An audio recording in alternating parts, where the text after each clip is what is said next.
സംസ്ഥാന സ്കൂൾ കലോത്സവത്തിന്റെ സ്വർണ്ണക്കപ്പ് പ്രയാണത്തിന് കോഴിക്കോട്ട് സ്വീകരണം. ഗവൺമെന്റ് മോഡൽ ഹയർ സെക്കൻഡറി സ്കൂളിൽ സംഘടിപ്പിച്ച സ്വർണ്ണക്കപ്പ് പ്രദർശനം കാണാൻ വിദ്യാർത്ഥികൾക്കും പൊതുജനങ്ങൾക്കും അവസരമൊരുക്കിയിരുന്നു.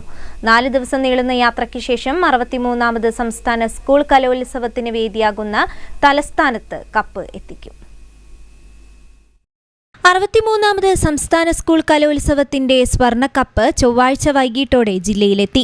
വയനാട്ടിൽ നിന്നെത്തിയ സ്വർണ്ണക്കപ്പ് പ്രയാണത്തിന് ജില്ലാ അതിർത്തിയായ Eengappuzha Puthuppadi MGM higher secondary സ്കൂളിലാണ് ആദ്യ സ്വീകരണം നൽകിയത്.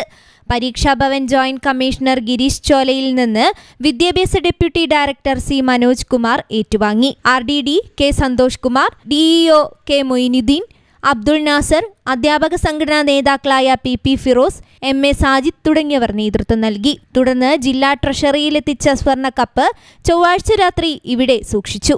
ബുധനാഴ്ച രാവിലെ 8-ന് ഗവൺമെന്റ് മോഡൽ ഹയർ സെക്കൻഡറി സ്കൂളിൽ സ്വർണ്ണക്കപ്പ് പ്രദർശിപ്പിച്ചു. വിദ്യാർത്ഥികൾക്കും പൊതുജനങ്ങൾക്കും കപ്പ് കാണാനുള്ള അവസരവും ഒരുക്കിയിരുന്നു.